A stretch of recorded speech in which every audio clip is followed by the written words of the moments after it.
አንድ ዳቦ ለሁለት ተካፍሎ የሚበሉ ጓደኛሞች ብዙም አይታዩም። አንድ ሲጋራ ለስድስት የሚያጨሱ ግን ይኖራሉ። የሚያጠፋውን በደንብ ነው የምንካፈለው እኮ። እንደው አንዳንዴ ያጫሾችን ፍቅር ይስጣችሁ ያሰኛል እኮ።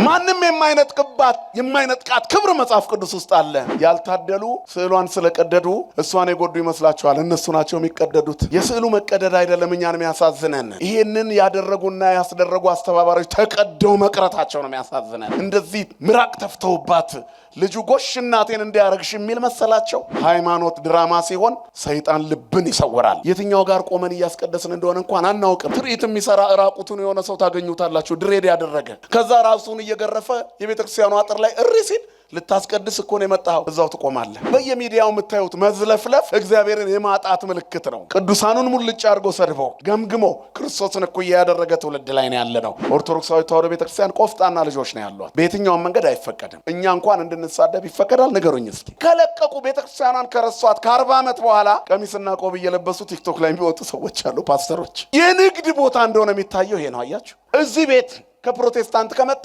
ከረባቱን ያወልቃል፣ ነጠላ ይለብሳል። እና ምጣኑ አይሰነፍጥ፣ አያፍን፣ አይጨንቅ፣ ምስጋናው አይሰለች። ሰማይን አየት አድርጎ በጨረፍታ መመለስ ቢቻል እኛ ምድር ላይ ለመኖር ብዙ ዋጋ ባልከፈልን ነበር። ሰው ጨካኝ የሚሆነው ክፉ የሚሆነው ነፍሰ ገዳይ ምቀኛ ዘረኛና ተንኮለኛ የሚሆነው እዚህ ብቻ የሱ ፋይል ያለ ስለሚመስለው ነው። ጨፍረንም አሸብሽበንም የታየንበት አሁንማ ገመናችን ሁሉ የተገለጠበት የራሳችን ፔጅ አለን። ማህበራዊ ሚዲያውን ተመልሳችሁ ይዩት። ለጠንቋይም ለእግዚአብሔርም እኩል የሰገዳችሁበትን ታዩታላችሁ። እዛው ላይ ቅዱስ ገብርኤል እግዚአብሔርን እንደው አንድ ጊዜ ዓለምን አንተ እንደምትይዘው በመዳ ይዤ ለያት ብሎታል። እኔ እንዳየው እንድታይ ፈቅድልህ ይሆናል፣ እኔ እንዳለፍኩ አይተህ አታልፍምና አልሰጥህም አለው ይላሉ አባቶቻችን። አገልጋዮች ላይ የምናደርገው የንግግርና የስድብ ውርጅብኝና ዶፍ መቅደሱን ባዶ እንደሚያደርገው አናውቅ። 60 ስገጂ 100 ስገጂ ብሎ ቀኖና ሰጥቶ ቁረቢ ብሏል። አንድ ቀን ሻይ ሲጠጣ ብታዩ አታልፊውም። ለምግብ ስትጠይቁት ምንም የማይሰጣችሁ ሰው አለ። የጫት ካላችሁ ዘርግፎ ይሰጣችሁ። አንድ ሲጋራ ለስድስት የሚያጨሱ ግን ይኖራሉ። ሰይጣን ከማህፀን የመዋረሱ ምልክት ዝሙት ከአንደኛ ክፍል ጀምሮ ነው ሳየኖርኩት የሚል ትውልድ ካየን የት ጋር ነው የሚሰለጥነው? እግዚአብሔር የእናቶችን ማህፀን ይጠብቅልን።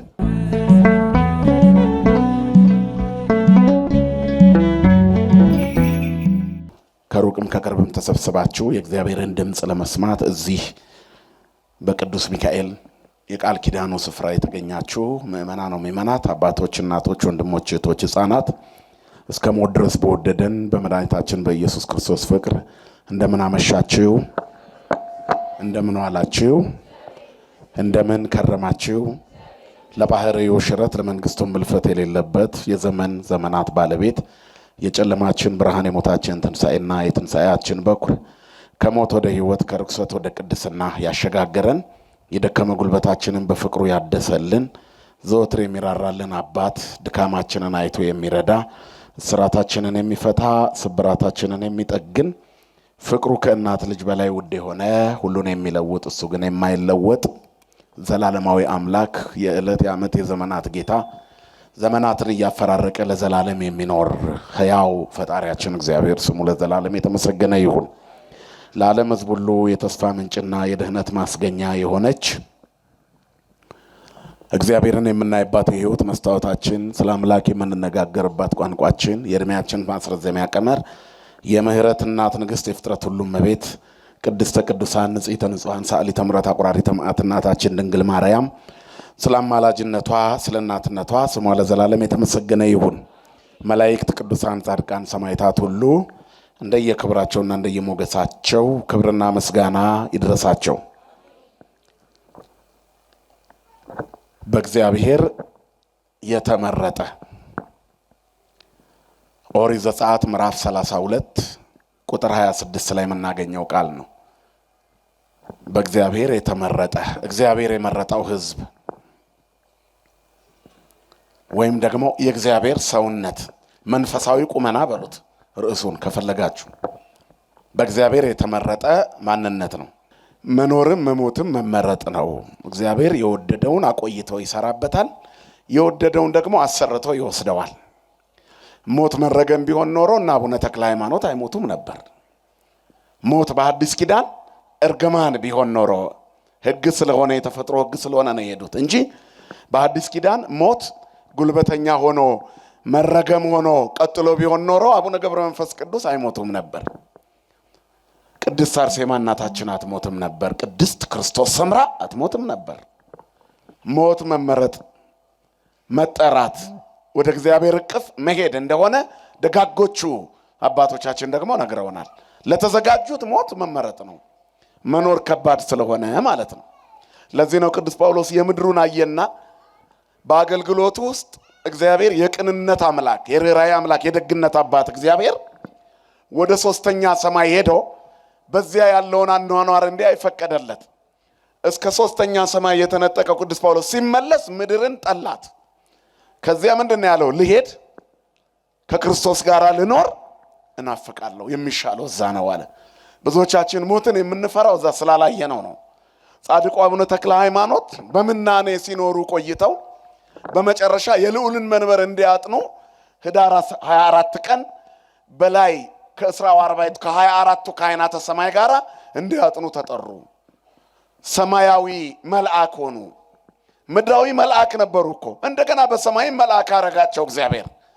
በስጋና በደም በአጥንትና በሰውነት በነፍስ ባሉበት በዚህ ባሉበት ቁመና መላእክት አቅፈው ደግፈው ወሰዷቸውና የሰማዩን አኗኗር የሰማዩን ምስጢር እዛ ያለውን ህልውና ሕይወት አዩ። ምስጋናቸው የማይቋረጥ እረፍታቸው ምስጋናቸው እረፍታቸው የሆኑ ካህናትን አየ። ሁሉም የወርቅ ማዕጠንት ይዘዋል። የዕጣኑ ሽታ በሕይወቴ እንደዛ አይነት መዓዛ አሽችቼ አላውቅም፣ የሰማይ ሽታ ደስ ይላል አሉ። እናም ዕጣኑ አይሰነፍጥ፣ አያፍን፣ አይጨንቅ፣ ምስጋናው አይሰለች። እኔም ሳይታወቀኝ በአፌ እግዚአብሔር ምስጋናውን ቃል ሞላው። ቅዱስ ቅዱስ ቅዱስ አልኩኝ አሉ ኢትዮጵያዊው ጻድቅ አቡነ ተክለ ሃይማኖት። ክብርና ምስጋና ለአምላካችን ለእግዚአብሔር ይሁን። ስለዚህ ከዚያ ሲመለሱ መሄድን ናፈቁ። በቃ ሰማይን አየት አድርጎ በጨረፍታ መመለስ ቢቻል እኛ ምድር ላይ ለመኖር ብዙ ዋጋ ባልከፈልን ነበር። ሰው ጨካኝ የሚሆነው ክፉ የሚሆነው ነፍሰ ገዳይ ምቀኛ ዘረኛና ተንኮለኛ የሚሆነው እዚህ ብቻ የሱ ፋይል ያለ ስለሚመስለው ነው። ወደ ማምሻው ሲደርስ ይናፍቃል። ግን ምድር ላይ ብዙ ነገር ስላባከነ ክፋቱ ለንስሐ እንኳን ሳያደርሰው የሚጠራ ብዙ ነው። ስለዚህ ሞት መረገም ስላልሆነ ብዙ የምንወዳቸው አባቶች ሄደዋል። የእነሱን በረከተ እግዚአብሔር ለእኛ የሚያድለን። አሁን ደግሞ በዚች ምድር ላይ የእኛ ተራ ነው። በወረፋ ሰልፍ ይዘን ወደ ሞት ለመሄድ 2018 መስመር ላይ ቆመናል። የ2017 መንደር ተዘጋ። ያ ከተማ የኖርንበት ከተማ የተጻፈው ደብተራችን 365ቱ ቀን ተቆለፈ። ምን ተጽፎበት ይሆን? እኔና እናንተ አምና ያምናው ታሪካችን እያንዳንዱ ገጽ ላይ የጎበዝ ተማሪና የሰነፍ ተማሪ ደብተር ታውቃላችሁ። ድሮ በልጅነታችን ትምህርት ቤት ስንማር የደብተር እርማት ይደረግ ነበር። ያሁኑን አላውቅም። እና በጣም ሰነፎች ስንሆን ሳንማር ስንቀር ሌላ ቀን እገለብጠዋለሁ ብለን 5 ገጽ በግምት እንሰል ነበር። ከዚያ ወደፊት በቃል የሚያጽፉን ጋር እንጽፋለን አይደል? ትዝ ካላችሁ ከዚያ የደብተር እርማት ቀን ምን እንደምንገለብጥ ግራ ይገባናል። ወይ እንሰንፋለን፣ ያመልጠናል። አስተማሪውንም ለማጭበርበር እንሞክራለን። ወደኋላ ገለጥ ሲያደርግ ብዙ ባዶ ሉክ ነው። ስንት ባዶ ሉክ ይሆን? ከ365ቱ የዕድሜያችን ሉክ ውስጥ የትኛው ሉክ ነው ባዶ? አንዳንዴ ደግሞ ሰንፈን እንሞነጫጭረዋለን። ስርዝ ድልዝ ይበዛዋል። የተዘለዘ የተደለዘ የተሰረዘ የሕይወታችን ገጽ የትኛው ይሆን? ዘፈንና መዝሙር የተቀላቀለበት እርግማንና ምርቃት አንድ ላይ የያዘ ከሰይጣንና ከእግዚአብሔር ቀላቅለን የበላንበት ስንት ታሪክ አልፎን ይሆን? ያለፈው ዓመታችን ታሪክ ውስጥ ጨፍረንም አሸብሽበንም የታየንበት አሁንማ ገመናችን ሁሉ የተገለጠበት የራሳችን ፔጅ አለን። ማህበራዊ ሚዲያውን ተመልሳችሁ ይዩት። ለጠንቋይም ለእግዚአብሔርም እኩል የሰገዳችሁበትን ታዩታላችሁ እዛው ላይ። ስለዚህ የሕይወታችን ገጾች ብዙ ናቸው፣ አልፈዋል። አሁን ደግሞ አዲስ ደብተር እግዚአብሔር ሰጥቶን መቼ እንደሚያልቅ ባናውቀውም 12ኛ ገጽ ላይ ደርሰናል። ምን ጻፍክበት ወንድሜ? 12ቱ ገጾች ላይ በቀናት በእያንዳንዱ በማይክሮ ሰከንድ በሰከንዳት ከዚያ በደቂቃዎችና በሰዓታት በዕለታትና በሳምንታት እየተቆጠረ መጥቶ 2 ሳምንት ልንደፍን 2 ቀን ቀርቶናል። በሳምንታት ውስጥ 27 ልንሞላ የአዲሱን ዓመት እግዚአብሔር እድሜና ጤና ይስጠለውላችሁ። ግን ስንት ነገር ተጻፈበት። መስከረም 1 ጀምሮ ምን ጻፋችሁ? ለእግዚአብሔር የተላከው ምን አይነት ደብዳቤ ይሆን? የትኛው ገጻችን ያማረ ነው? ነገስ ምን ልጽፉ ተዘጋጅታችሁ ይሆን? ስንት ሰው ነው የፍርድ ቤት ቀጠሮ ያለው? የርግማን መርሃ ግብር ያለው? የጭካኔ ሐሳብና ዕቅድ ያለው? የዝሙት ቀጠሮ ያለው? የተንኮልና የርግማን ቀጠሮ ያለው ስንታችን? ከኛ መካከል ስንት ይሆን? ዛሬስ በሐሜት ፔጁን ሙልት አድርጎ የዋለ ስንት ሰው ይሆን ከኛ መካከል? በውሸት ገጹን ሞልቶ የዋለ ስንት ይሆን? እግዚአብሔር ተሸካሚ ነው። ኃጢአታችን ግንባራችን ላይ ቢጻፍ እመሰ አንተ ኃጢአተኑ ትተአቀብ እግዚኦ እግዚኦ መኑ ይቀውም። አንተ ኃጢአትን ብትጠባበቅ ኃጢአተኑ ትተአቀብ እግዚኦ መኑ ይቀውም። አቤቱ ማን ይቆማል በፊት? ኃጢአታችን ግንባራችን ላይ ቢጻፍ ኖሮ ማን ይቆማል በፊቱ? ማን? የሁላችንንም ታሪክ መዳፉ ላይ ያዘው። አረ አንድ አባባል አለ እኮ አባቶቻችን የሚሉት በአባባል ደረጃ ቅዱስ ገብርኤል እግዚአብሔርን እንደው አንድ ጊዜ ዓለምን አንተ እንደምትይዘው በመዳፌ ይዤ ለያት ብሎታል። እኔ እንዳየው እንድታይ ፈቅድልህ ይሆናል፣ እኔ እንዳለፍኩ አይተህ አታልፍምና አልሰጥህም አለው ይላሉ አባቶቻችን። የእግዚአብሔርን ትዕግስት ለማስገንዘብ የተጻፈ ታሪክ ነው የሚል አባባል። እግዚአብሔር ታጋሽ ነው እኮ በጣም ታጋሽ። የሕይወታችንን የመጽሐፍ ታሪክ እንደፈለግን ኖረን በምላሳችን ጻድቅ ሆነን ሁሌ እንኖራለን። ሰው በምላስ የሚጸድቅ ቢሆን ኖሮ ማንም ሲኦል አይገባም። ግን አሁን ምናልባት ሲኦል የተጨናነቀ አይመስለንም በኃጢአታችን ብዛት። ከቅዱሱ መጽሐፍ ሚዛንነት ተነስተን ራሳችንን የት ጋር እናድርገው ብንል ልባችን ይነግረናል። ለገነት የሚስማማ ሕይወት ማናችንም የለንም። እግዚአብሔር ግን መሐሪ ነው። መጽሐፍ ሁሉ በድለዋል፣ ኃጢአት ሰርተዋል፣ የእግዚአብሔር ክብር ጎሏቸዋል ይላል። መሐሪው እግዚአብሔር ግን ገመና ሸፋኝ ነው። መሐሪው እግዚአብሔር ግን ይቅር ባይ ነው። ያችን እኮ ሴት በድንጋይ ልትወገር ስትመጣ ንጽሕት ነሽ አላላትም። ሊገድሏት የመጡት ግን የባሰባቸው ናቸውና ንጹሕ ከሆናችሁ ምቷት አላቸው። ዛሬ ቢሆን ንጹሕ ነኝ ብለን ትልቁን ኮብልስቶን የምንጭንባት እኛ ነን። እዛች ሴት ላይ ስትዘሙት አገኘናት ተብላ ፊት ለፊት አምጥተው ጌታ ፊት ምን እናርጋት? በሕጋችን ሙሴ በድንጋይ ትወገር ብሏል፣ አንተ ምን ትላለህ አሉት። ከእናንተ መሃል ንጹሕ የሆነ ይውገራት አለ። ግን ህሊና ነበራቸው ሰዎቹ። በጣም ደስ የሚለው ታሪክ ይሄ ነው። እኛ እኮ ህሊና የለንም። አሁን ፈራጁ የበዛ አይመስላቸውም? የሚፈርድ እኮ በዝቷል። ስም የሚሰጥ አቅጣጫ የሚያስቀምጥ ሞልቷል እኮ። የራሱ የህይወት አቅጣጫ የተዛነፈበት፣ መንገዱ የጠፋበት፣ መንፈሳዊው ቁመና የተዛነፈበት፣ የት እንደሚሄድ ግራ የተጋባ ግን መንገድ አሳያለሁ የሚል መንገድ የጠፋበት፣ መፍትሄ ሰጭን የሚል መፍትሄ አጥሰው የበዛበት ዘመን ላይ ነው ያለነው። እግዚአብሔር ከዚህ ይሰውረን። አንድ ሰው በህይወቱ ደስተኛ ሆኖ ስለማያውቅ ሐኪም ጋር ሄደ። ሳይካትሪስት ጋር፣ የስነ አእምሮ ሐኪም ጋር። በሰለጠነው ዓለም ነው። በእኛ ሀገር የተጨናነቀና የተቸገረ ሰው በሃይማኖት ደረጃ ጥሩ አበንስሐ ካለው በቂው ነው። ከሳይካትሪስት በላይ ነው። ትልቁ አእምሮን ዘና የሚያደርግና መንፈስን የሚያረጋጋ ወደ ልብ የሚመልስ ትልቁ የምክር መንገድ ቢኖር መንፈሳዊ ምክር ነው። ምክር ሰናይት ለኩሉ ዘይገብራ ነው። ቀዳሚ ያለ ጥበብ ፈሪሃ እግዚአብሔር። ተጨንቆ የመጣውን ሰው እግዚአብሔርን መፍራት ስታስተምረው የህይወት መስመሩ ከዜሮ እንደሚጀምር ያውቃል። ትላንት የነበረ ታሪክህ እግዚአብሔር ቂመኛ አምላክ አይደለም። ዛሬ ስትጀምር ይሰርዘዋል። አንተ ከህሊና የተነሳ አትረሳውም። ምን ነው እንደው በልጅነታችን ሰርተን የምንጸጸትባቸው ታሪኮች እኮ አሉ። ያ ዘመን ያ ነው ይላል እግዚአብሔር። ንስሐ ከገባሽ በኋላ ይቅር ሲል የሚረሳ አምላክ ነው ያለን። ክብርና ምስጋና ለስሙ ይሁን። ረስቼዋለሁ የሚል እግዚአብሔር ይቅር ባይ አባት ነው። ይቅር ሲል የሚረሳ መርሳት መዘንጋት የባህሪ ሆኖ አይደለም፣ ይተወዋል ማለት ነው። ይተወዋል። አንቺ ትላንት እንዲህ ነሽ አይሉ ዘውሩ ተወልደ አይኑ በርቶለት ሲመጣ ያ ዕውር የነበረው ነው እንዴ አሉ ሰዎች። በድሮ ታሪኩ ጠሩት። አሁን ግን አይናማ ነኝ አለ። እግዚአብሔር ሲያገኘን እንቀየራለን እኮ። ከአሳዳጁ ሳውል ውስጥ ጳውሎስን ያወጣው ማን ነው? እግዚአብሔር አይደለም እንዴ? ከተጠራጣሪው ጴጥሮስ ውስጥ ስምዖን ውስጥ ጴጥሮስ አለት ያወጣው እግዚአብሔር እኮ ነው። ከተጠራጣሪው ቶማስ ውስጥ ሙሉ ሐዋርያነትን ያወጣ ማን ነው? እግዚአብሔር አይደለም እንዴ? አያችሁ፣ ከሃዲውን ጴጥሮስ ተመልሶ የራሱ አደረገው። የገሊላውን አሳ አጥማጅ የቤተ ክርስቲያን መሪ የሰማይ ቁልፍ ያዥ አደረገው። እግዚአብሔር ታሪክ ይቀይራል። ስሙ የተመሰገነ ይሁን። እግዚአብሔር ታሪክ የሚቀይር አባት ነው። ይቅር ባይ። ትልቁ ምክር ያለው ቤተ ክርስቲያን ውስጥ ነው። በዛኛው ዓለም የታመመው ሰው ይመጣና ዶክተር አለው ሳይካትሪስቱን፣ እኔ በህይወት የተደስቼ አላውቅም። የአእምሮ ሕክምና ያስፈልገኛል፣ ክትትል ያስፈልገኛል። የተዛነፈ ነው። በህይወቴ ደስ ብሎኛ አያውቅም አለ። ኧረ ተው ችግር የለውም ዛሬ መፍትሄውን ታገኛለህ አለው። ምንድነው መፍትሄው ብሎ ጠይቋል። መፍትሄውማ ከዚህ አሁን ካለውበት ከኔ ሆስፒታል አለፍ እንዳልክ 3 ቤት እንዳለፍክ 4ኛው ቤት እከሌ እከሌ የሚባል አንዳንድ የተለያዩ ሰርከስና አስቂኝ ትርኢቶች የሚያሳይ እከሌ እከሌ የሚባል የታወቀ ሰው አለ። የኔን በሽተኞች የሚያስቅልኝ እሱ ነው። ከተወለደ ጀምሮ ስቆ ማያውቀውን ሰው ሁሉ የሚያስቅ ሰው ነው። እሱ ጋር ሂድና ግባ እጽፍልሃለሁ ብሎ ሊልከው ሲል ዶክተር ሌላ ሐኪም ቤት ካለ ላከኝ አለው። ምን ነው ሲለው ያ በሽተኞችን እየላክ ማከማቸው ሰውዬ እኔ ነኝ አስቂኝ አለ። ስቄ አላውቅም። አያችሁ ምላጭ ቢያብጥ በምን ይበጡታል ይላሉ አባቶቻችን። ውሃ ቢያንቅ ነገሩኝ እስኪ በምን ይውጡታል? ውሃ ራሱ ካነቀ ሌላ ነገር ቢያንቅ በውሃ ይዋጣል። ያ ትልቁ ሰው ሰዎችን የሚያዝናናው መፍትሄ የሚሰጠው ሰው በሽተኛ ሆኗል። ከባድ ነው። ሐኪም ታሞ ሲቸገር መድኃኒት እጁ ላይ ያለ ለብዙ ፈውስ የሆነ እግዚአብሔር ከዚህ ይሰውረን ሁላችንንም።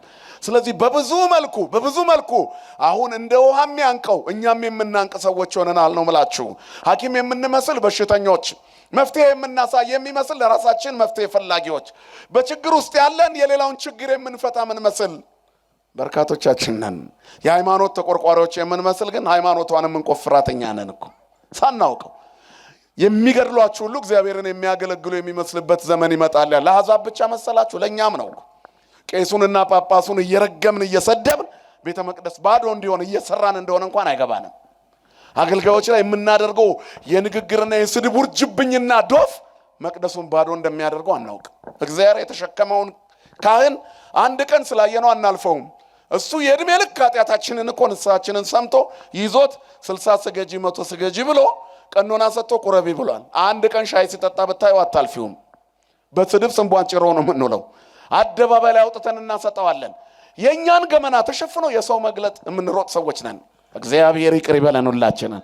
ስለዚህ የምንኖረው በእግዚአብሔር ትከሻ ላይ ነው። የተሸከመን እግዚአብሔር አልደከመውም።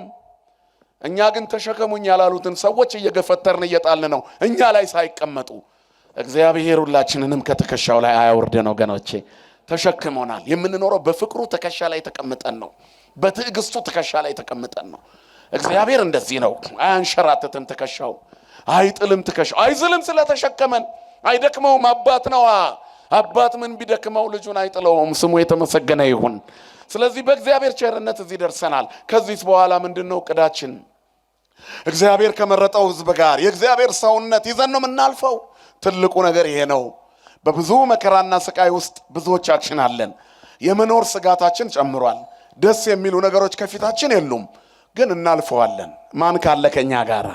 እግዚአብሔር ካለ ነው። ስለዚህ እግዚአብሔር የመረጠው ቁመና ያስፈልጋል። በዚህ ዓመት የመጀመሪያው ጉዳይ ለእግዚአብሔር የተመረጠ እግዚአብሔርን ደስ በሚያሰኝ የህይወት መንገድ ላይ መቆም አለብን። በቃ አያዋጣም፣ ምድር አያዋጣም። የልጅ ጡረተኛ የበዛባት ሆናለች ምድሪቷ። የሽማግሌ አሳዛኝ የሚታይባት በስታለች ምድሪቷ። ጤነኛ የጠፋበት ነው። ሁላችንም በትክክል አልተመረመርንም እንጂ ማንም ጤነኛ የለም። ይቅርባዩ አምላክ መሐሪው አምላክ እሱ ደግፎን ነው እንጂ ጉልበታችን መንቋቋት ከጀመረ ወገባችን መቆረጣጠም ከጀመረን ቆይቷል። ነፍሳችንም ከዛለች ከርማለች። የምንኖር ይመስለናል እንጂ ብዙ ነገር ካቆምን ቆየን እኮ። በግምት ነው ቀኑ መሽቶ የሚነጋው። እንደምንም የምድር ጉዞን ለማለፍ የሚታገል ትውልድ በበዛበት ውስጥ መንፈሳዊ ቁመና ብቻ ነው የሚያዋጣው ወንድሞቼ። ማንም በግራም በቀኝ ለኛ የሚቆምልን ሰው የለም። በተለይ ለኦርቶዶክሳዊ ከዚህ በኋላ እግዚአብሔርን ተደግፎ ከመቆም የተሻለ ነገር ምንም የለም። ምናያቸው ነገሮች በሙሉ የሰማዕታት ዘመን ላይ እንዳለን ያሳያል። እኛ ችላ ብለን ተመሳስለን ለማለፍ አያልፍም። ማንም ሰው ተመሳስሎ አያልፍም። ጥርት ያለ የእግዚአብሔር ሰው ተነቅሎ መውጣት አለበት። ከዚህ ከተበላሸው ዘመን ነጥረህ ውጣ ወንድሜ፣ ነጥረሽ ውጪ ከተበላሸው ዘመን። ወደ ትክክለኛው አቅጣጫም የሁለት ሀገር ባንዲራ ይዞ ማለፍ አይቻልም። በቃ አያችሁ። ስለዚህ ግማሽ ተቀብቶ ግማሽ ተላጭቶ የለም። የዓለምን ጸበል ጸዲቅ እየቀመስን በሰይጣን ጽዋ እየተጎነጨን ስለዘመርን አንጸድቅም፣ ስላስቀደስን አንጸድቅም። ቆርበንም ላንጸድቅ እንችላለን እኮ ሁለት ቢላዋ ከሆንን፣ ሁለት ዓለም ከሆንን። ስለዚህ እግዚአብሔር የመረጠው ልዩ ሕዝብ ይፈለጋል በዚህ ዘመን። የምጽአት ምልክቶች እየታየ ባለበት ጊዜ ዘመን ስለተጨመረልን ደስ የሚለን የንስሐ ይሁን ብለን ነው ልንደሰት የሚገባው። ምክንያቱም በስንፍናና በድካም ዘመናችን እያለቀ ነው። ሕይወቴ በነዘህላል እመተሰልጠ ወሃልቀን ወስክኒ ክራማተ እስከ ገብር ጽድቀ። ሕይወቴ በስንፍናና በድካም እያለቀ ነው። እመቤቴ ሆይ ጽድቅን የምሰራበት ንስሐ የምገባበት ዘመናትን ጨምሪልኝ ማለት እድሜ የሚጨምር ማን ነው? ልጇ ክርስቶስ ነው። በሷ በኩል ክርስቶስን መለመን። አብርሃም አባቶይ ማረኝ ይላል ነዌ ሉቃስ 16 ላይ። ማሪ ማን ነው? ማን ነው ምህረት የሚሰጥ? እግዚአብሔር ነው። ግን አብርሃምን ማረኝ ማለት ምን ማለት ነው? አምላክህ ይማረኝ ይታደገኝ ነው። ደራሲውም እመቤታችንን ልጅሽ ምህረት ይቅርታ እንዲያደርግልኝ በአንቺ በኩል ለምነው። እግዚአብሔር በቅዱሳኑ በኩል ሲለመን ይሰማልና በህዝቡ ላይ ጨክኖ በእስራኤል አዝኖ ሙሴና ኤልያስ እንኳን በፊቴ ቢቆሙ ይህን ህዝብ ጨክኜበታለሁ ይላል አይደል መጽሐፍ? ሙሴና ኤልያስ ቢቆሙ አያችሁ፣ ለካ ቢቆሙ ይምራል ማለት ነው። ቅዱስ ሚካኤል ይቆምልን ዘመኑ የንስሐ እንዲሆን የተጨመረልን እድሜ እግዚአብሔር የሚሸት መዓዛ፣ ሰማይ የሚሸት መዓዛ፣ ዕጣን የሚሸት መዓዛ ያለው እንዲሆን መዝሙር እንድንሸት ዘመናችን ላይ እግዚአብሔር ይጨመርበት። መዝሙረኛው ዳዊት ይተአየን መልአከ እግዚአብሔር አውዶሙ የእግዚአብሔር መልአክ አለ ለእለ ይፈርህዎ ወያድኅኖሙ እግዚአብሔርን በሚፈሩ ሰዎች ዙሪያ ሰፍሮ ያድናቸዋል አለ ሚካኤል። ከዚያ በኋላ ምንድነው ያለው? እግዚአብሔር ቸር እንደሆነ ቀምሳችሁ እዩ። በማን? በቅዱስ ሚካኤል ተመርታችሁ እንደ እስራኤላውያን በረሃውን አቋርጧችሁ፣ በቅዱስ ገብርኤል ብስራቱን ሰምታችሁ፣ በቅዱስ ሩፋኤል ጸበሉን ጠጥታችሁ፣ አጻዌ ሆህት ነውና የገነት በር ተከፍቶላችሁ፣ ጥብቅናው ተቆሞላችሁ፣ ተክለ ሃይማኖታዊ ሕይወት ኖራችሁ፣ ገብረ መንፈስ ቅዱሳዊ ምናኔን ሞክራችሁ እግዚአብሔር ተጨምሮበት የእግዚአብሔርን ቸርነት ቅመሱት። በጾም በጸሎት በመጠቃት በመገፋት በእውነት ተዋህዳዊ ቁመና በመገፋት ውስጥ የእግዚአብሔርን ቸርነት እየቀመስን ነው የምንኖረው። ስለ ስሜ የተጣላችሁ ትሆናላችሁ ለመጽሐፍ አይደል? በቃ ማን ነው የሚጠላው? ኢትዮጵያ ውስጥ መከራ እየተቀበለ ያለው ማን ነው? የሚገፋው ማን ነው? ማን ነው ከፍተኛ አደጋ የሚደርስበት? ቤተክርስቲያኗ ኦርቶዶክስ ተዋሕዶ ብቻ። መጥቶ ቋንቋዋ ላይ እንኳን እኮ መዝመት ጀምረዋል። ያልተኬደ ዘመቻ የለም። እማንቱ ሰይታጎላው አንተ ሰቴ ይሄ ሁሉ ያልፍና ደግሞ ታሪክ ሆኖ ይነገራል። እግዚአብሔር የተመሰገነ ይሁን። ሁሉ ያልፋል በጊዜው። ስለዚህ የተወደዳችሁ የእግዚአብሔር ቤተሰቦች አሁን የእግዚአብሔር ሰው ያስፈ ይሄ ሁሉ ግርግር ስቦ ካስቀረን ግን ዋጋ የለንም። ስለዚህ እስራኤል ከብዙ ባርነት፣ ከብዙ መከራ፣ ከብዙ ሰቆቃ ከወጡ በኋላ መና እየበሉ የሚኖሩበት የሚጓዙበት በረሃው እንዳይሰለቻቸው፣ የግብፅ ሐሳብ ከውስጣቸው እንዲወጣ፣ አምልኮ ጣዖት እንዳይሰለጥንባቸው እግዚአብሔር ሊታደጋቸው ፈለገ። ስለዚህ ታቦት ያስፈልጋቸው ነበረ። እሱ አድሮበት እነሱን የሚቀድስበት ቀልጦ የተሰራ ምስል እየሰገዱ እንዳያስቸግሩ፣ ለተጠረበ ምስል እንዳይሰግዱ ትእዛዛቱን እየሰራላቸው የተቀረጸ ምስል አትስገዱ እያለ ለነሱ ደግሞ ታቦት ያዘጋጅ ነበር። ታቦትና ጣዖት ይለያያል። እግዚአብሔር ያዘዘው ታቦት፣ ግብጾች የሚያመልኩት ጣዖት ነው። ስለዚህ ወደ ታቦት ዞረው እግዚአብሔርን እንዲያገኙት ይህን ሕግ ሰራላቸው። በዚህ መካከል ግን ሙሴ ታላቁ መሪያቸው ኢያሱን ይዞ ተራራው ላይ ሲወጣ አሮንን ይህን ሕዝብ አደራ መና ሲወርድ እየበላ ሰንበትን እያከበረ እግዚኦ እግዚኦ እያለ ይቆይ ብሎ አዞት ሄዷል። ሊቀ ካህናቱ አሮን ነው። ተራራው ጫፍ ላይ ወነበቦን ከእግዚአብሔር ጋር 570 ጊዜ ሙሴ ሲነጋገር 40 ቀን ሞላው። ሰው ከባልንጀራ ጋር እንደሚነጋገረው እግዚአብሔር ከሙሴ ጋር እንደ ጓደኛ አናገረው። እግዚአብሔር ሲወድሽ ባልንጀራ ያደርግሻል። እግዚአብሔር ሲወድህ ባልንጀራ ያደርጋል፣ ወዳጅ ያደርጋል። ወዳጅ ለኛ የቆሰለው ቁስልና የሞተው ሞት ወዳጆቼ ብሎ እንዲጠራን አድርጎታል። እየሞተልን ለሞት ዳርገ ነው ወዳጆቼ እኮ ነው የሚለው አይደል? ዘካርያስ 13 ትንቢተ ዘካርያስ 13 ላይ ቁጥር 6 የተቸነከረ እጆቹ፣ የተወጋ ጎኑን፣ የተበሳ እግሮቹ በደም ተለውሰው ቆስለው ቁስሉን አዩት። ይህ ሁሉ ቁስል ምንድነው ብለው ይጠይቁታል ይላል። ይሄማ በወዳጆቼ ቤት የቆሰልኩት በጣም ልብ የሚነካ ቃል እኮ ነው። በወዳጆቼ ቤት አለ። እስከ መስቀል ሞት ዳርገህ ወዳጄ ይላል። ሞቶልህ ለመገረፉ፣ ለመደብደቡ፣ ምራቅ እሱ ላይ ለመተፋቱ፣ በመቃናቱን ለመመታቱ፣ አይኑን ታስሮ ለመጎተቱ፣ 14 ጊዜ ለመውደቁ፣ እርጥም መስቀል ተሸክሞ በቆሰለ ተከሻው ታላቁን የቀራንዮ ተራራ መውጣቱን፣ ይህን ሁሉ ስለ ወዳጆቼ አደረኩት አለ። ይሄ ሁሉ ምክንያት ሆነን ወዳጅ አለን። ክብርና ምስጋና ይድረሰው። ምን አለን እኛ? የኛ ቁመና ከእግዚአብሔር የፍቅር ስጦታ ጋር ሲነጻጸር ኢምንት ነው። የተወደዳችሁ የእግዚአብሔር ቤተሰቦች እግዚአብሔር ፍቅር ነው የሚለው ቃል 3 ፊደል ብቻ አይደለም። ፍቅር የሚለው ቃል እኛ እየኖርነው እንዳለው አይነት ኑሮ አይደለም። በፍቅር ትንታኔ እግዚአብሔር ለኛ ሁሉንም ነው። ለሚወደው ይሄን ያህል ይቀርባል። ሙሴን ወዶት ነበርና ያውም በዘመነ ጥንተ አብሶ በዚያ ዘመን ገና አዳም ወድቆ የአዳም ልጆች ሁሉ ሲሞቱ ሲኦል በሚገቡበት ጊዜ ሙሴን ግን ይወደው ነበረ። ባሪያዬ ሙሴ በመካከላችሁ ነብይ ቢኖር በራእይ ነው መገለጥለት ወይንም በህልም በራእይ አናግረዋለሁ። ሙሴ እንደዚህ እኮ አይደለም አላቸው። ከኔ ጋር ፊት ለፊት ይነጋገራል፣ ሙሴ የእግዚአብሔርን ፊት ያያል አለ። ክብርና ምስጋና ይድረሰው። ፊቱን ለሚወዱት የሚያሳይ እግዚአብሔር። እንዲህ ድረስ እግዚአብሔር ሙሴን ወዶታል። የእግዚአብሔርን ፊት ያያል ሙሴ። እግዚአብሔርን የሚያይ ማን አለ? ለእግዚአብሔርስ አልቦ ዘርእዮ ነው አይደል? እግዚአብሔርን ያየው አንድስ እንኳን የለም። ሙሴ ግን የእግዚአብሔርን ፊት ያያል ራሱ እግዚአብሔር ነው።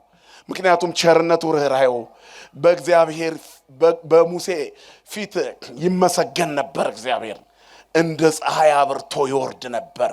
ድምፁን ስለሰማ በምስክሩ ታቦት ፊት ቆሞ ስላናገረው የደመና አምዱን ስላየ እግዚአብሔርን ፊት አየተባለ እንደ ሙሴ አንጸባራቂ ነብይ የለም። ማን ይበልጠዋል ከመቤታችን በቀር? እመቤታችን የሙሴን ፊት አብርቶ ተገልበብለነ ሙሴ ተሸፈንልን ይሉት ነበር እስራኤል። ያንን ታላቁን ብርሃን ድንግል ማርያም እናታችን በማይጸኗ ይዘዋለች። ስሟ ለዘላለም የተመሰገነ ይሁን። ማንም የማይነጥቃት ክብር መጽሐፍ ቅዱስ ውስጥ አለ። ያልታደሉ ስዕሏን ስለቀደዱ እሷን የጎዱ ይመስላችኋል? እነሱ ናቸው የሚቀደዱት። አውቀውትስ ቢሆን የክብርን ጌታ ምን ባላሉት ነበር ይላል መጽሐፍ፣ ባልሰቀሉት ነበረ። የእመቤታችን ስዕል ከተወደደ ልጇ ጋር ነው። የስጋዌ ስዕል ነው። ስዕል አድኅኖ ነው። የስዕሉ መቀደድ አይደለም እኛን የሚያሳዝነን። ይሄንን ያደረጉና ያስደረጉ አስተባባሪዎች ተቀደው መቅረታቸው ነው የሚያሳዝነን። ከእግዚአብሔር እቅፍ ተገንጥለው መቅረታቸው። በየትኛውም መንገድ ክፋት የሚያጸድቅበት ምድር ላይ አይደለም ያለ ነው። የትኛውም ሃይማኖት ቢሆን ይህን ደግ አደረግክ አይለውም። የክፋት አምላክ የለም አለ እንዴ? የሚያመልኩት ክርስቶስን ከሆነ እኮ እናቲቱ ናት። የእናቱን እንደዚህ ምራቅ ተፍተውባት ልጁ ጎሽ እናቴን እንዲያረግሽ የሚል መሰላቸው። ሃይማኖት ድራማ ሲሆን ሰይጣን ልብን ይሰወራል። ዲያብሎስ ከማህፀን መንጠቅ ሲጀምር ሰዎች ዝሙትን እንደ ነፃነት ያውጃሉ። ስብከቶች ተራክባዊ ወይንም በዘመኑ ቋንቋ ወሲባዊ ይሆናሉ። ነውር አደባባይ ላይ ይወጣል። ስለ ጽድቅ ማውራት በሚገባው አጭር ዘመን ውስጥ ሰይጣን ስለ ኃጢአት እያስወራንና ኃጢአት እያሰራ ብዙዎቹን ነጥቆ ወደ ባህር ወረወራቸው። ብቻውን መጨረሻ ላይ ገሃነም እንዳይገባ የዚህ አይነት ገሃነማዊ ፍጥረታትን እያመረተ ነው። እግዚአብሔር ቤተሰቦቻችንን ይጠብቅልን። ስለዚህ እግዚአብሔር ፍቅሩ ከሚነገረው በላይ ነው። በቋንቋ የሚገለጥ አይደለም። ታጋሽ አምላክ ስለሆነ ነው አሁን ያለንበት ደረጃ እንጂ እግዚአብሔር ለሁሉ ወዳጅ ነው። እግዚአብሔር ይህንን ሁሉ መከራ፣ ይህንን ሁሉ ስቃይ፣ ይህንን ሁሉ የመስቀል ሞትን ታግሰው የሞተላትን ጌታ ረስታ እሱ ያለበት እናቱ ያለችበትን ስዕል እየቀደዱ ጽድቅ አለ ብላችሁ ታስባላችሁ?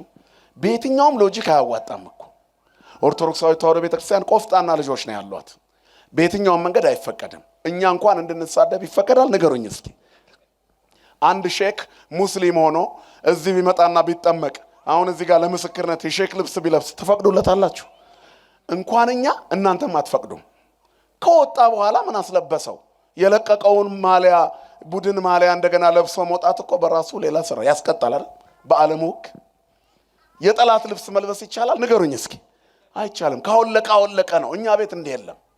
እዚህ ቤት ከፕሮቴስታንት ከመጣ ከረባቱን ያወልቃል፣ ነጠላ ይለብሳል። ያው ዩኒፎርሙ እሱ ነው ብዬ ነው፣ ይቅርታ ይደረግልኝ። ከሙስሊም ከመጣ ሂጃቡን፣ ይህንን ሼክ ኮፍያውን፣ ቆቡን፣ የእስልምና ቆቡን ያወልቃል። ምክንያቱም ያ ሃይማኖት በዚያ የተከበረ ነው፣ ራሱን የጠበቀ። እዚህ ሲመጣ ነጠላ ይለብሳል።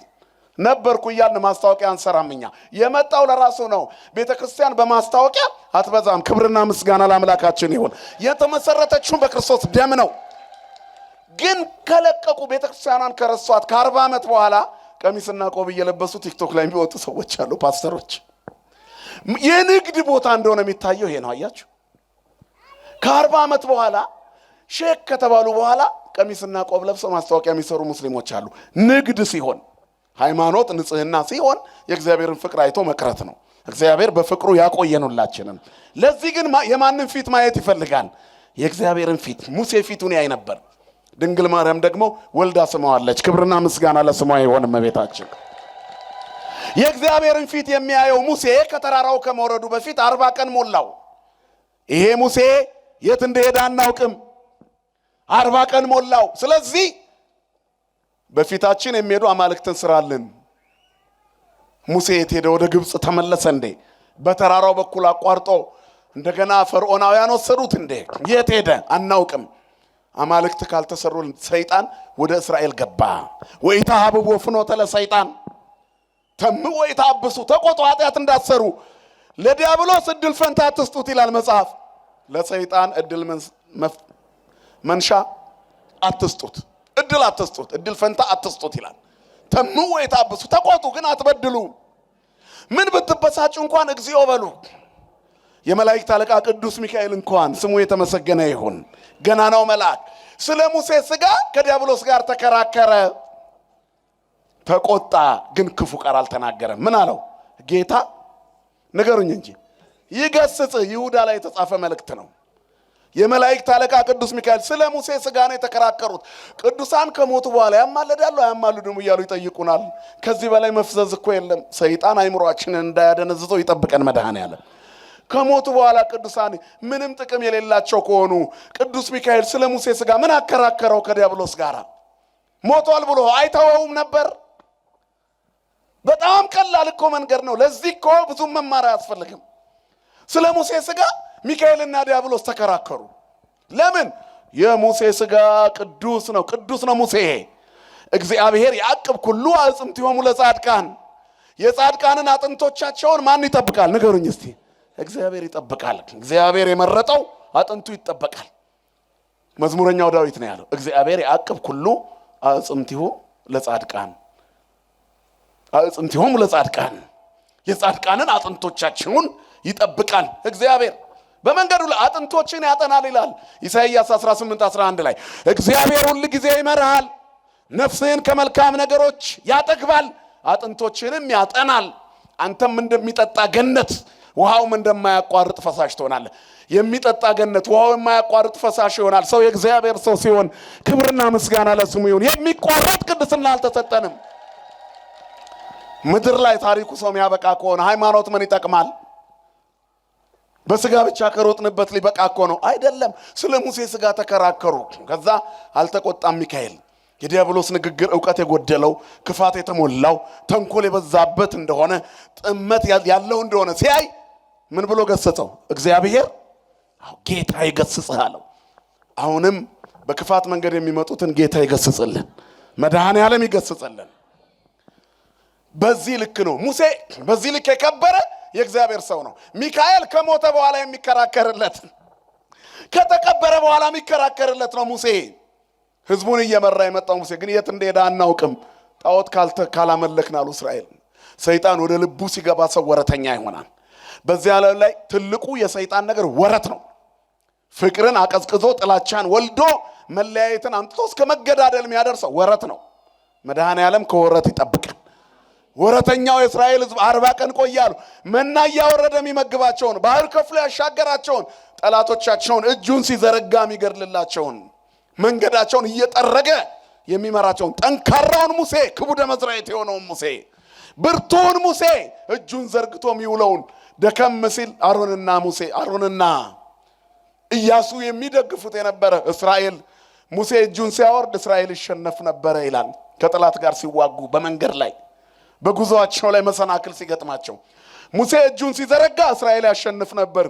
ሙሴ እጁን ሲያወርድ ደግሞ ይሸነፍ ነበር። ቅዱሳን እጃቸውን ካወረዱ እንሸነፋለን፣ ብቻችንን አንችልም። ጸሎታቸው ያስፈልገናል፣ ልመናቸው ያስፈልገናል። የተክለ ሃይማኖት ጸሎት ያስፈልገናል። የደብረ ሊባኖስ ጸበል ያስፈልገናል።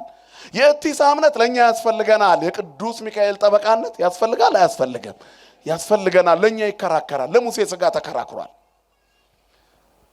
ሚካኤል የተከራከረለት ሙሴ ሕያው ነው። ክብርና ምስጋና ለአምላካችን ይሁን። እስራኤል ግን ወረተኛውን ረሱት። ሙሴን ረሱት። መንገድ የመራቸውን ሰው ረሱት። ጠንካራውን ሰው። ከዚያ በኋላ ከየት እንደሄደ አናውቅም። በፊታችን የሚሄዱ አማልክት ይሰራልን አሉ። ምድረ በዳውን አቋርጠው ብዙ ተጉዘው ነበር።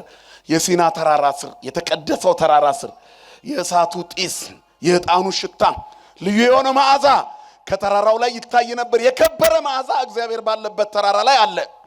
የእግዚአብሔር ተራራ ንጹሐን የሚገኙበት ተራራ ነው። እግዚአብሔርን የሚፈሩትን የሚያከብሩ ዘያከብሮሙ ለፈራያነ እግዚአብሔር አይደል? መኑ ያድር ውስተ ጽላሎትከ ወመኑ ያጸልል ደብረ መቅደስከ። ማን ነው በመቅደስ የሚያድረው? ማን ነው በቅድስና ስፍራ በቸርነት ተጠልለው የሚኖር? መቅደስ ስብሐተ እግዚአብሔር እየሰማ ማን ነው? እጁ ንጹህ ልቡ ንጹህ የሆነ ወዘይ መሐለ በጎህሉት ለቢጹ በባልንጀራው ላይ በሐሰት ያልማለ ወዘይ ለቃ ወርቆ በረዴ ወርቁን በአራጣ ያላበደረ እያለ ይወርድና መዝሙር 13 ላይ ያለው ዘያከብሮሙ ለፈራህያነ እግዚአብሔር፣ እግዚአብሔርን የሚፈሩትን የሚያከብር ነው መንግሥተ ሰማያት የሚገባው። እነማን ናቸው እግዚአብሔርን የሚፈሩት? እነ ሙሴ፣ እነ ቅዱስ ሚካኤል፣ እነ ኤልያስ፣ እነ አቡነ ተክለ ሃይማኖት፣ እነ ገብረ መንፈስ ቅዱስ፣ እነ ቅድስት አርሴማ፣ እነ ቅድስት ክርስቶስ ሰምራ፣ ደጋጎቹ እናቶቻችን አባቶቻችንን እነሱን ያከበረ እግዚአብሔርን የሚፈሩትን የሚያከብር ይላል መዝሙር 14 ገብታችሁ አንብቡት።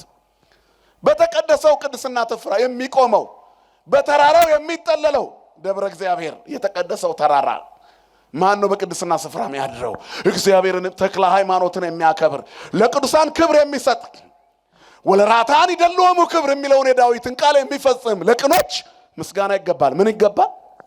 ለተክለ ሃይማኖት ምን ይገባል? ለቅዱስ ሚካኤል ምን ይገባል? ለቅዱስ ገብርኤል ምን ይገባል? ለገብረ መንፈስ ቅዱስ ምን ይገባል? ለቅዱስ ሩፋኤል ምን ይገባል? ክብርና ምስጋና ለአምላካችን ለእግዚአብሔር ይሁን።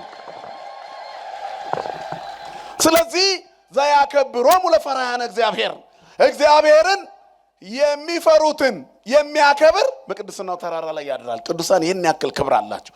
ይህን የከበረ ሙሴ እስራኤል ረሱት። የሃይማኖት መዛነፍ፣ የእግዚአብሔር ሰውነት ማነስ፣ መንፈሳዊ ቁመና መዝለፍለፍ የሚመጣው ከቅዱሳን በመራቅ ነው። የተመረጠ ሕዝብ እግዚአብሔር የመረጣቸውን የሚመርጥ ያከበራቸው የሚያከብር ነው። ስለዚህ በየሚዲያው የምታዩት መዝለፍለፍ እግዚአብሔርን የማጣት ምልክት ነው። ኃጢአት ማለት ማጣት ማለት ነው። ኃጢአ ሲል አጣ ይላል። ማንን አጣ ማለት ነው? በቃ ሰው እግዚአብሔርን ሲያጣ ባዶ ነው የሚሆነው። ያለ እግዚአብሔር መኖር አይቻልም። ሕይወት ያለ እግዚአብሔር ባዶ ናት። ስለዚህ ኃጢአት ነው። የኃጢአት የመንፈሳዊነት መዝለፍለፍ፣ ፍጹም ተስፋ ማጣት፣ ባጋንንት የመወረስ ምልክት ነው። ሰው እንዲህ አይነት ጸያፍ ተግባር ማድረግ፣ ወደ ተሳሳተ መንገድ መሄድ፣ ለቅዱሳን ክብርን አለመስጠት። ስለዚህ ከዚህ ለመውጣት ያስፈልጋል። መጽሐፍ ከመካከላቸው ውጡና ይላል። የተለያችሁ ነው። አሁን የመውጣት ዘመን የሆነ የዘመን ከምንፍቅና የመውጣት ዘመን፣ ቅዱሳንን ከመሳደብ የመውጣት ዘመን፣ ነገረ ማርያምን አለመረዳት ካለበት ዓለም የመውጣት ዘመን፣ ወደ መረዳት የመምጣት ዘመን፣ ሳሊለነ ቅድስት ወደ ማለት ዘመን ማለት ነው። የተለያችሁ ነው፣ ልዩዋችሁ ነው። እግዚኦታችሁ ዝናብ የሚያወርድ መዓቱን የሚመልስ ቁጣውን በትዕግስት የሚያደርግ ይሁን። በጸሎታችሁ ዝናብ ይዝነብ፣ ፀሐይ ይውጣ። የቅዱሳን ጸሎት ይሁን ጸሎታችሁ። ይሄ ነው ይሄ ዘመን ይሁን። ይሄስ የሚሆነው ሙሴያዊ የወገን ተቆርቋሪነትና መንፈሳዊ ቁመና ሲኖር ነው። ተራራው ላይ ሙሴ ይህን ሲያደርግ ከታች ያለው ሙሴ የት እንደሄደ አላውቅም ብሎ አሮንን አንቀው ያዙት ይላል። በፊታችን የሚሄዱ አማልክት ስራልን፣ እስከ መቼ እንዲህ እንኖራለን አሉ። በዚህ ጊዜ ሙሴ ገና አልመጣም ነበርና አሮን ምን አለ? ወርቆቻችሁን አምጡ፣ የሚስቶቻችሁንና የሴት ልጆቻችሁን ወርቅ አምጡ፣ የአንገታቸውን ሐብል፣ የጣቶቻቸውን ቀለበት፣ የእጆቻቸውን አምባር፣ የእግሮቻቸውን አልቦ ይዛችሁን የአንገታቸውን ማርዳ ሰብስባችሁ አምጡ አለ። ብሩንና ወርቁን ሰብስቡና አምጡ፣ ጌጦቹን። እስራኤል በጌጣቸው ስስታም ነበሩና ከግብፅ በወጡ ጊዜ የልፋታችሁ ዋጋ ነው፣ ደሞዛችሁ ነው፣ የምትችሉትን ያዙ ተብለው ይዘው የወጡት ነውና መንገድ ላይ ያላመረቱ ወርቅ አላነጠሩ ቅርሳቸው የቀራቸው እሱ ነውና አያመጡትም ብሎ ነው አሮን ይሄን ያለው። እስከዛ ድረስ እነሱ እስከሚያመነቱ ዛሬ ነገ ያለ ሙሴ ይወርድልኛል ብሎ ነበር የጠበቀው። እንደጠበቀው አልሆነለትም። ወዲያውኑ አመጡት። ሰይጣን ክፉ ነው። አንዳንድ ጊዜ ለምግብ ስትጠይቁት ምንም የማይሰጣችሁ ሰው አለ። የጫት ካላችሁ ዘርግፎ ይሰጣችሁ። አንድ ዳቦ ለሁለት ተካፍሎ የሚበሉ ጓደኛሞች ብዙም አይታዩም። አንድ ሲጋራ ለስድስት የሚያጨሱ ግን ይኖራሉ። የሚያጠፋውን በደንብ ነው የምንካፈለው እኮ።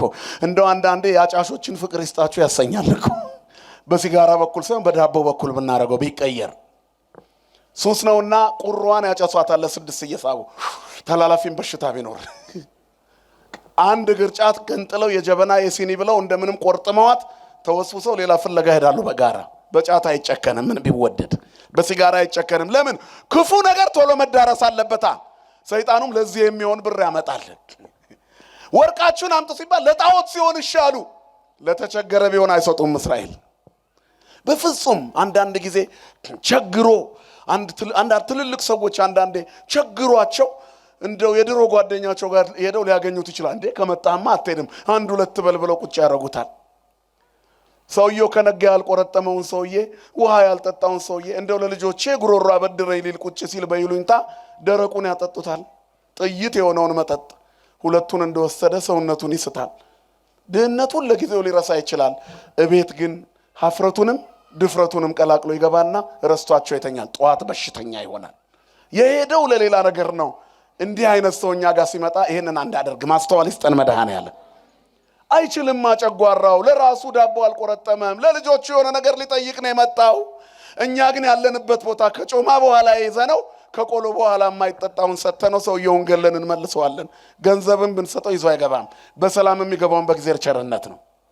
ለክፉ ነገር ውስኪ ያወርዱለታል። ያ ሰውዬ ሞቅ ብሎ ትንሽ አብሯቸው የመጣሁት እኮ ገንዘብ ልጠይቅህ ነበር፣ ትንሽ ቸገረኝ፣ እቺን ወር በጣም በፈተና ውስጥ ነው ያለሁት እና እንደው ደሞዝ ሲመጣ ቀስ ብዬ ከፍልሃለሁ ብሎ ሲጠይቀው አረ ምንም የለኝም ዝም ብሎ እስኪውን ጠጣ።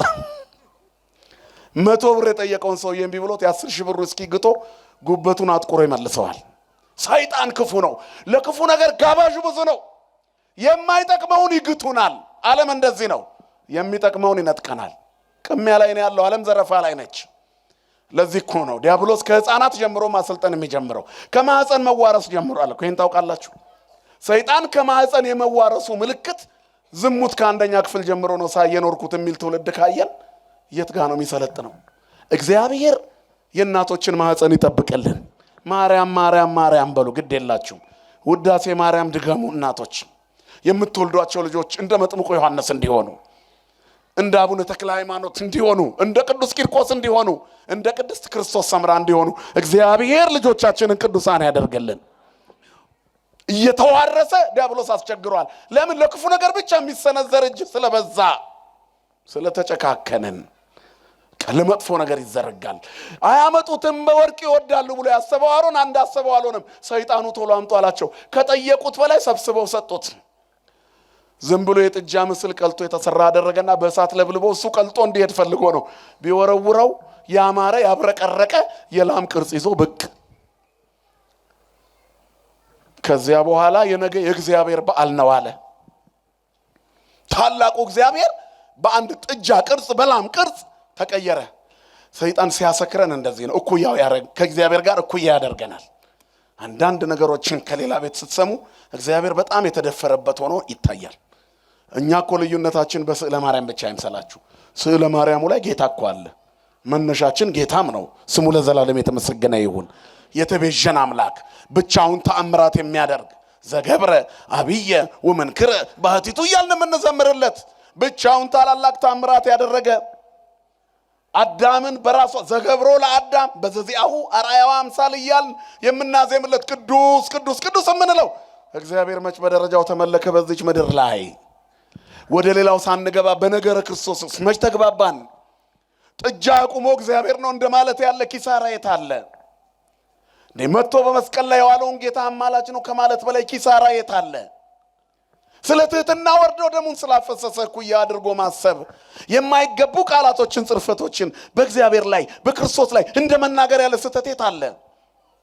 ደካሞችና ደፋሮችና ኩሮዎች ሆነው ኃይልና ስልጣን ያላቸውን እንኳን ሲሳደቡ አይንቀጠቀጡም ይላል። ምን አይነት ስልጣን? መለኮታዊ ስልጣን።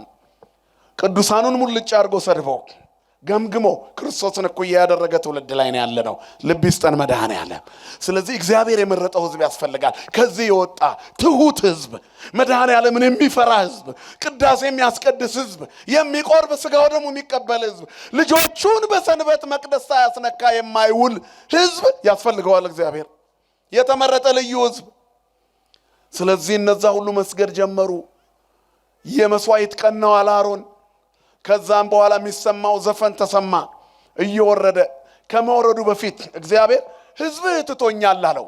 ሕዝቤ ሕዝቤ ሕዝቤ ሲል ነበረ በሙሴ አፍ ለፈርዖን ሕዝቤን ልቀቅ ይላል እግዚአብሔር ብሎት የለ።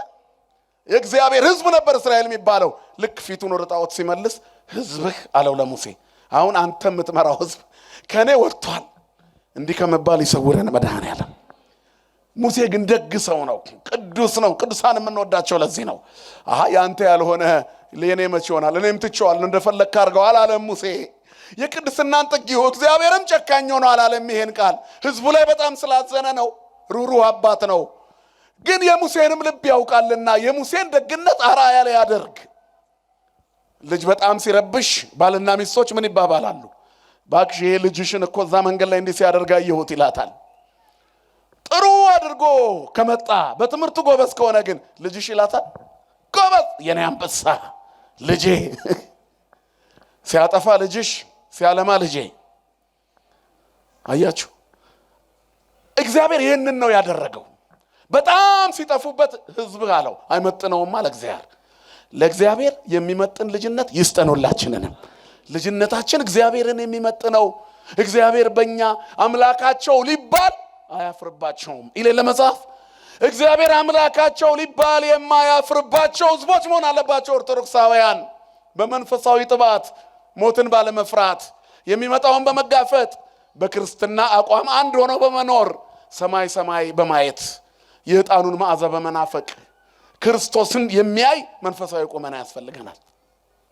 ዝም ብሎ ደርሶ መሄድ ምንም ጥቅም የለውም። አሁን ደርሰን የምንሄድበት አይደለም። እንኳን ደረስ መለስ ብለን እንዲሁም ሰይጣኑ እየፈለገን ነው። ባላጋራችሁ ዲያብሎስ የሚውጠውን ፈልጎ እንደሚያገሳ አንበሳ ይዞራል። ንቁ ጴጥሮስ ነው የሚለው። በጊዜው ከፍ እንዲያደርጋችሁ ከኃይለኛው ከእግዚአብሔር እጅ በታች ራሳችሁን አዋርዱ። እርሱ ስለ እናንተ ያስባል። የሚያስጨንቃችሁን በእርሱ ላይ ጣሉት። በመጠን ኑሩ፣ ንቁ። ባላጋራችሁ ዲያብሎስ የሚውጠውን ፈልጎ እንደሚያገሳ አንበሳ ይዞራል። ሰይጣን እየዞረ ነው ወንድሞቼ እህቶቼ። የሚውጠውን ፈልጎ እንደሚያገሳ አንበሳ ሊጫወትብን በዙሪያችን ሰፍሯል። ክፉ ዘመን ላይ ነው ያለነው። የተመረጠ ህዝብ ያስፈልገዋል። ስለዚህ ህዝብህ ሲለው ሙሴ ደነገጠ። ምን አጠፋ ህዝቡ? ይሄን ህዝብ አጠፋዋለሁ አለ እግዚአብሔር። አንተን በሌላ ህዝብ ላይ ሾመሃለሁ ላጥፋው አለው። አይተው እንግዲያውስ ህዝብህ በድሏል። ሙሴ እየወረደ ዘፈን ሰማ። ያለ ልክ ሰምቶ ማያውቀው ዘፈን፣ ሰምተንም ማናውቀው ጩኸቶች እኮ እየሰማን ነው። ከሰይጣን ጋር ዓለም የመዋሉ ምልክት እኮ ነው። አብረውት ብዙ ዓመት የተጓዘውን ህዝብ ሰምቶ ማያውቀውን ዘፈን ሰማ። ግጥምና ዜማው ከዲያብሎስ ነው። ኧረ ይሄ ነገር ምንድነው? እንዲህ አይነት ዘፈን ሰምቼ አላውቅም አለ ሙሴ። ከዛ ኢያሱ ምን አለው? የድል ነሺዎች ድምፅ አይደለም፣ የምስጋናም ድምፅ አይደለም፣ የሰካራሞች ድምፅ ነው። ጉሽ ጠላ የጠጡ የወይን ጠጅ ያበዙ ሰዎች የሚያሰሙት ድምፅ ነው። ምንፍቅና ስካር ነው። አሁን የሰካራም ድምፆች በስተዋል። የተቀላቀለ ጠጥተው ጉሽ ጠላ ጉሮሯቸውን ያነቃቸው ሰዎች እኛም ቤት ሌላም ቤት ሞልተዋል። ቀላቅለው የሚያወሩ ጥንቁልናውን ከቅዳሴ ጋር እስክስታውን ከማህሌት ጋር ሊቀላቅሉብን ይሄዱ አሉ እኮ። ሙሴ ዘመዶቹ ናቸው ጨፍረው እግዚአብሔርን የናቁት። አሁንም የኛው ሰዎች ጠምጥመው እግዚአብሔርን ሲንቁት ሚዲያ ላይ አይታችኋል። ማህሌቱን እስክስታ ሲያረጉ እንቅጥቅጥ ሲያረጉ ይሄ ካጋንንት ነው። መንቀጥቀጥ የክርስትና አይደል፣ ውሸት ነው። ግለሰብና ተቋም ይለያያል። ይሄ ሃይማኖቱን አይወክልም። አባቶቻችን በጸናጽል ደመቅ ሲል እንኳን እያስቆሙ ነው ያደግነው። አሁን ግን እንዲህ አይደለም። አንዳንድ ቦታ እስክስታው መንቀጥቀጡ ይታያል። መንፈስ ቅዱስ ነው እንዲህ የሚያደርግ። መንፈስ ቅዱስ የለንም እኛ። ኧረ ተዋህዶ በዚያ አትታወቅም። ተቀላቅለናል። ተራጋሚው መራቂውም አንድ አይነት ሆኗል። ንጹሑን ካህን ከአዳፋው መለየት እስኪያቅተን ድረስ እኮ ተቸግረናል። ነይ ተሳለሚ ብለው አደንዝዘው የሚቀሙ ሰዎች ያሉባት ምድር ላይ ካህን ነው ትሉታላችሁ? ይሄንን ንስሐ ካልሰጧችሁ ብሎ ንስሐውን በገንዘብ የሚመነዝር ሰው በአጥቢያችሁ ያዙ ካህን። መንገደኛው ረዘም አድርጎ የለበሰው ኦርቶዶክስ አይምሰላችሁ። አጭበርባሪ የበዛበት ዓለም ላይ ነው ያለ ነው። እግዚአብሔር ይሰውረን ከዚህ። ስለዚህ የተቀላቀለ የሰካራም ድምፅ ነው አለ። አሁን ብዙዎቻችን ሰክረናል፣ ተቀላቅሎብናል። ዓለሙና መንፈሳዊነቱ ተቀላቅሎብናል። እግዚአብሔሩና ክህደቱ ተቀላቅሎብናል።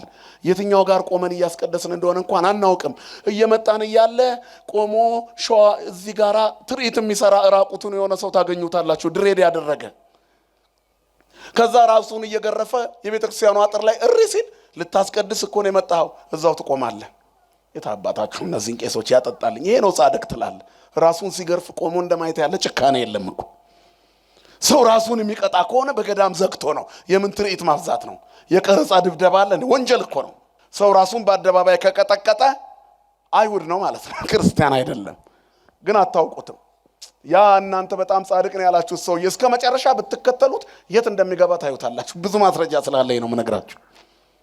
ሰክረናልኛ። የሰካራሞች ድምፅ በዝቷል በየመንገዱ ምላችሁ። ለዚህ ነው ቅዳሴውና ዘፈኑ ካልተቀላቀለ የሚሉ ሰካራሞች በዝተዋል። ጥጃ ይዘው እግዚአብሔር ነው እያሉ ሰገዱ። ከግብፅ ያወጣን ጥጃ ነው አሉ። እግዚአብሔር እኮ ነው ነፋሳትን አምጥቶ ውሃን እንደ ግድግዳ ያቆመ። በአፍንጫው እስትንፋስ ውኆች ተከመሩ፣ ፈሳሾችም እንደ ክምር ቆሙ። ሞገዱን በባህር ውስጥ ረጋ። እግዚአብሔር ተዋጊ ነው፣ ስሙም እግዚአብሔር ነው ብለው የዘመሩ አንደበቶች ጥጃውን እግዚአብሔር ነው አሉ። የላሙን ቅርጽ እግዚአብሔር ነው ይሄ ከግብፅ ያወጣን አሉና ይዘፍናሉ። የሰካራሞች ድምፅ ነው አለ ኢያሱ። እውነቱን ነው። ሲወርድ ህዝቡ ተበላሽቷል። ጣዖት ግራና ቀኝ ተተክለዋል። ሁለቱን ጽላቶች እግዚአብሔር ሰርቶ የሰጠውን ወረወረው ይላል ሙሴ። ራሱን መሳተ። አንደኛው አንዱን ጽላት ሌላውን ሰበረው። ሁለቱም ጥጃውን ሰባበሩና ጣሉት። ጽላቱም ተሰበረ። ከዚያ እግዚአብሔር ለሙሴ ሌላ ጽላት እንዲሰራ አደረገው። ይሄ ራሱን የቻለ ተአምር ነው። እግዚአብሔር እንደሰራ በዛው ጽላት ቀጥሎ ቢሆን ኖሮ ዛሬ አድባራት ባልበዙ፣ ጽላቶች ባልበዙ ነበር። ምክንያቱም የመጀመሪያውን የሰራው ማን ነበረ? ሰው እንዲሰራ አልተፈቀደለትም ነበር። ሁለተኛውን ግን ሙሴ ሲሰራ ማን እንዲሰራ ተፈቀደለት? ሰው እንዲሰራ ተፈቀደ። በዚህ ምክንያት በአዲስ ኪዳን የአዲስ ኪዳኑ ታቦት ክርስቶስ፣ የአዲስ ኪዳኑ ታቦት ድንግል ማርያም፣ በአዲስ ኪዳኑ ጽላት ክርስቶስ በትክክል እየተመለከ ስጋው እየተቆረሰ ደሙ እየተቀዳ መከራውን እየጣስን ይሄው ለብልበናለን። ክብርና ምስጋና ለአምላካችን ለእግዚአብሔር ይሁን። ከዚያ በኋላ በማግስቱ ነው ሙሴ ህዝቡን ሰበሰበና የዛኑ ያን ሁሉ ካደረገ በኋላ ቆመ ይላል። ሰገነት ላይ ቆመና ወቆመ ቅድመ ትዕይንት ወይቤ ዛሬዮ እግዚአብሔር ይምጻቤ፣ እግዚአብሔር የመረጠው ሁሉ ወደ እኔ ይምጣ። ወተጋብኡ ሀቤሁ ኩሉ ደቂቀ ሌዊ፣ የሌዊ ልጆች በሙሉ ወደ እርሱ መጡ። ሌዋውያን ለጣዖት ያልሰገዱ የተለዩት መጡ። በሉ እንግዲህ የእግዚአብሔር በትር ህዝቡን ሳይቀጣው ወንድሜ እህቴ ሳትሉ ሰይፍ ያለው ሰይፉን ይምዘዝና ይቅጣ አለ። ከግማሽ ሚሊዮን በላይ ከሆነው ህዝብ 3000 ሰው ሲቀጣ የእግዚአብሔር ስራ በዚህ ቆመ። እግዚአብሔር መብረቁን አውርዶ ቢሆን ኖሮ እስራኤልም ሽክ ብሎ ባለቀ። ግን ሙሴ ምን ብሎ ለምኗል? እስራኤልንም ቀጣ። የገዛ ወንድሞቻቸውን ግደሉ ብሎ ቀጣ። እንዲቀጡ አደረገ። ኦሪታዊ ቅጣት ነው። ከዚያ በኋላስ እንደገና እግዚአብሔር ምን አለው? ግብፃውያን ይሰማሉ አለ ሙሴ። ግብፃውያን ይሰማሉ። ከኛ ነጥቆ ያወጣቸው ለካ ራሱም ሊያጠፋቸው ነው። እኛ ላይ ያ ሁሉ መቅሰፍት ሲመጣ የነሱ ብቻ አምላክ መስሎን ነበር። አሁን ግን መንገድ ላይ ያጠፋቸው የወሰዳቸው ሊያጠፋቸው ነው ብለው አንተን ጨካኝ ያደርጉሃል። መግደል ባህሪ የሚስማማ አይደለምና ጌታ ሆይ ህዝቡን ይቅር በል አለ። እግዚአብሔርም ስለ ሙሴ ህዝቡን ማረ ይላል። ክብርና ምስጋና ለአምላካችን ለእግዚአብሔር ይሁን። ሰዓታችን አልቋል። ትምህርታችን ባያልቅም ግን የሚያስምር ቁመና ያስፈልጋል ነው። የቅዱሳን ቁመናቸው ይሄ ነው። ክርስቲያኖች የእግዚአብሔር ሰው ማን ነው? ዛሬዮ እግዚአብሔር ይምጻቤ፣ እግዚአብሔር የመረጠው ወደ እኔ ይምጣ አለ። ማን ነው አሁን ወደ ሙሴ የሚመጣ? ወደ ቅዱስ ሚካኤልስ የሚመጣ የመረጠው ማን ነው? ቅዱስ ሚካኤል የሚነግረን ብንመጣ የክርስቶስን ስጋና ደም እንድንመገብ ነው። ይሄ ቤተ መቅደስ የቅዱስ ሚካኤል ቤተ መቅደስ ነው። የሚፈተተው የማ ስጋና ደም ነው? የእግዚአብሔር ስጋና ደም ቅዳሴው ላይ የሚከብረው ማን ነው? የታረደው በጉ ክርስቶስ ኢየሱስ። ያንን ነው የሚቆርሱት። ስጋውን በግ ይምጣ ብለው ካህናቱ በጉ ይምጣልን ይላሉ ቅዳሴው ላይ። ንርአዮ በአይንት በአይኖቻችን እንየው ወንጥቦ ባይዳው በእጆቻችን እንረደው እንቁረሰው። ይደመር ስጋው ምስለ ዝንቱ ህብስት ስጋው ከዚህ ህብስት ጋር አንድ ይሁን ይቀየር ይለወጥ። ወደሙኒ ይትካው ምስለ ዝንቱ ጽዋ ደሙን በዚህ ላይ ይቀዳ። አንተ ከሰማያት የወረድከው የሕይወት እንጀራ እኔ ነኝ ብለሃልና ና በጉ ክርስቶስ ሆይ ና። በጽዮን ተራራ የቆመው በግ ነጩ ጻዳው በግ አብርሃም በተራራው ላይ ያረደው በዕፀ ሳቤቅ የታሰረው በግ ዕፀ ሳቤቅ እመቤታችን ናት። የሁላችንንም ኃጢአት የተሸከመው በግ ሙሴ እስራኤላውያንን ከግብፅ ሲያወጣ ያ የታረደው በግ የእስራኤላውያንን ኃጢአት ሁሉ የመለሰላቸው። በቤታቸው መቃንና ጉበል ላይ ቀቡት። ወደ ምድር የተላከውን መላከ ሞት ደሙ መለሰ። የክርስቶስ ስጋና ደም ሞትን ይመልሳል፣ ያሻግራል። አዳፌ ነፍስ ነው ክርስቶስ፣ ነፍሳትን የሚያሻግር በሞት መንገድ ላይ ቆሞ ለህይወት በህይወት እንቅስቃሴ የሱ የሆኑትን የተመረጡትን ይለያቸዋል። እና ምእመናን ለ2018 ተመርጠናል። ወደዚህ እንምጣ። የእግዚአብሔር ሰውነት መለያው ይሄ ነው። የእግዚአብሔር ሰው እምነት የማያሰክረው የማይቀላቀልበት ጥጃ አስቀምጦ ይሄ እግዚአብሔር ነው እያለ የሰማይና የምድሩን ፈጣሪ በአንድ የወርቅ የቀለጠ ወርቅ ቅርጽ የማይስል እግዚአብሔር አምጻ ዓለማት ፈጣሪ ዓለማት ነው ብሎ የሚያምን ከፍ ያለ ነው የሚል ስጋ ስለለበሰ የማይንቅ ዮሐንሳዊ ቁመና የእግዚአብሔር ሰውነት ይሄ ነው። ዮሐንስ መጥምቀ መለኮት ዮሐንስ ርዕሰ አውደ ዓመት የተባለ ዘይመጽሐበ ዘሃሎም ቅድሜ ዘይደለወን ይፍታቶታና አሳኒሁ ምገሪሁ የእግሩን ጠፍር የጫማውን ጠፍር ፈታው ዘንድ አልችልም። ከኔ በኋላ ነው የሚመጣው። 6 ወር ቀድመዋለሁ። የ6 ወር ታናሽ ነው ምድር ላይ ሲወለድ ግን ከኔ በፊት የነበረ ነው። ወውቱ ያጠምቀክሙ በመንፈስ ቅዱስ እሳት። እሱ በውሃና እኔ በውሃና በመንፈስ አጠምቃለሁ፣ እሱ ግን በእሳትና በመንፈስ ቅዱስ ያጠምቃል ይመጣል ያላችሁ። ከዚያ በኋላ ታስሮ የመሰከረለትን ሰምታችኋል። ወእንቲያውሰ ተሰልጠት ወእንቲያውሰ ትበዝእ የኔ ተፈጸመች ወፍሳዚያ የሰናው ተፈጸመ የኔ ደስታ ተፈጸመ። ዘቦቱ መራት መራዊ ውእቱ ነው ያለው። ሙሽራይቱ ያለችው እርሱ ሙሽራ ነው። ሙሽራይቱ ቤተክርስቲያን ያለችው ክርስቶስ ሙሽራ ነው።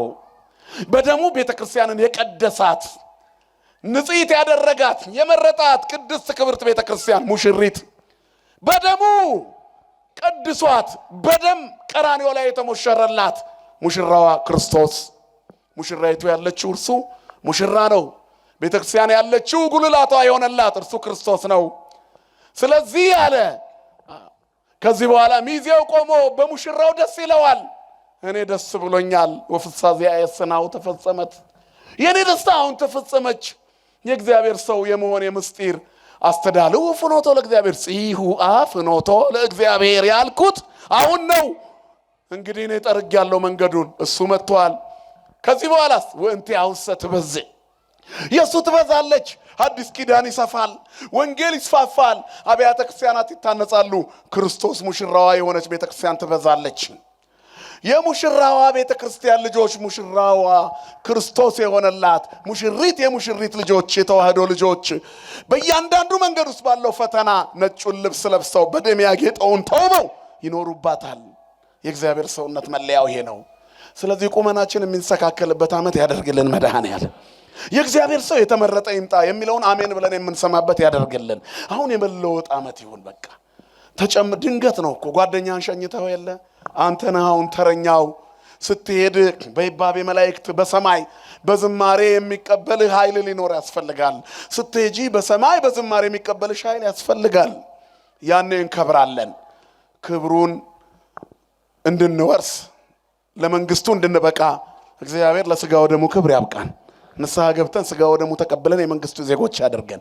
የተመረጥን ሕዝቦች ለጣዖት የማንሰግድ ከሰከረው ጋር የማንሰክር ጊዜ አነሳን ብለው እንደልባቸው ከሚናገሩት ጋር የማንሰለፍ አድርባዮች ሆነን ማይተባችንን የምናላላ የአንገታችን ክር የማይረግብብን እንዲሆን እግዚአብሔር በእምነት ጽናት ያቆየን።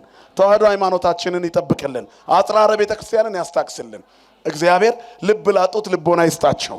የሰማይ አምላክ እግዚአብሔር ያከናውንልን። ይሄ ዓመት ለኛ ሁሉ የሚከናወንበት ዓመት ይሆነልን።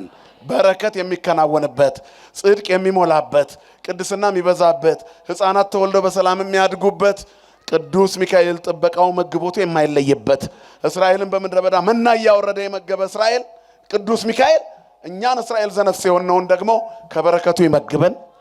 የእግዚአብሔር ቸርነት፣ የእመቤታችን አማላጅነት፣ የቅዱስ ሚካኤል ጥበቃ፣ የቅዱሳን አባቶቻችን ጸሎትና ምልጃ አይለየን። አሜን።